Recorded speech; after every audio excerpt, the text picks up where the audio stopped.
নমস্কার, আপনারা দেখছেন ডিজিটাল খবরিলাল। আমি মোহন সিং। আসানসোল সিবিআই কোর্টে আগামী 25 তারিখ নভেম্বর চার্জ ফ্রেম গঠন হবে। যারা যারা আসানসোল শিল্পাঞ্চলে বেআইনি কয়লার সঙ্গে অভিযুক্ত রয়েছে, প্রায় 50 জনের মতন, তারা এই বেআইনি কয়লার যে কালো যে ব্যবসা, তার অভিযোগে তারা অভিযুক্ত রয়েছেন। এবং এই মামলা আসানসোল সিবিআই কোর্টে প্রায় 2 বছর থেকে বেশি হয়ে গেল, এরকমই সিবিআই আদালতে এই মামলাটা চলছিল।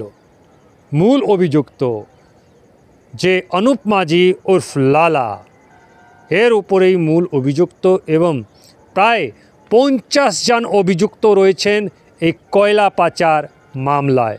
আসানসোল শিল্পাঞ্চলে এই 50 জনের মধ্যে একজন বিদেশে পালিয়েছে এবং একজন মারা গিয়েছে, বাঁচল 48 জন।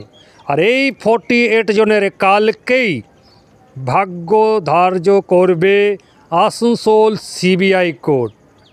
কালকেই এই 48 জনকে যারা অভিযুক্ত রয়েছে কয়লা পাচার মামলায়, তাদেরকে সশরীরে হাজিরা দেওয়ার আদেশ দিয়েছে আসানসোল সিবিআই কোর্ট।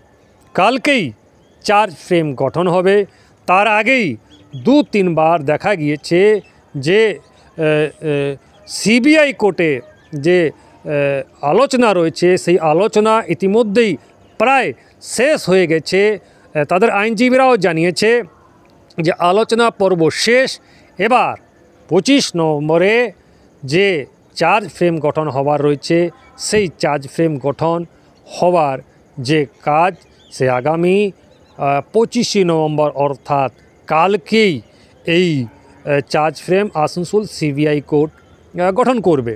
তার আগে মুখ্যমন্ত্রী মমতা বন্দ্যোপাধ্যায় যেভাবে আসানসোল শিল্পাঞ্চলে বেআইনি কাজের বিরুদ্ধে রুখে দাঁড়িয়েছেন, সাংবাদিক সম্মেলন করে নবান্ন থেকে তিনি বলেছেন বেশ কিছু পুলিশ কর্তারাও এই বেআইনি কয়লা বালির অবৈধ ব্যবসাতে জড়িত রয়েছেন।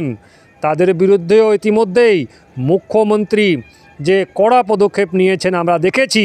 বারাবানীর ওসি মনোরঞ্জন মণ্ডল এবং কাঁকসার অর্চি পার্থ ঘোষ, কাঁকসার যে পুলিশ কর্তা পার্থ ঘোষ, তাদেরকেও নোটিশ পাঠানো হয়েছে, বারাবানী ওসিকে সাসপেন্ড করা হয়েছে।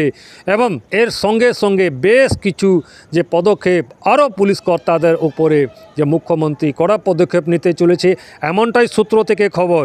ঠিক যখন এই আসানসোল সিবিআই আদালত এই অভিযুক্তদের বিরুদ্ধে চার্জ ফ্রেম গঠন করবে, তার আগে মুখ্যমন্ত্রীর এই যে কড়া পদক্ষেপ একটি প্রশ্ন রেখেই যাচ্ছে যে কী কারণে ঠিক চার্জ ফ্রেম গঠন হওয়ার আগেই মুখ্যমন্ত্রী এত বড় যে পদক্ষেপ নিতে চলেছেন, কিন্তু কারণ এখনও জানা যায়নি।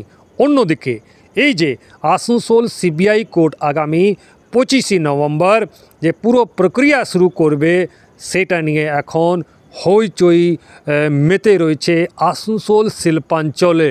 বেশ কিছু কয়লা মাফিয়া, রাজনেতা এবং বেশ কিছু যারা এই পুলিশ কর্তারা রয়েছে, তারা এখন ভাবছে যে কালকে যে 25 নভেম্বর আসানসোল সিবিআই কোর্ট এখন কাদের উপরে চার্জ গঠন করবে, এটা নিয়ে তারা আতঙ্কিত রয়েছে।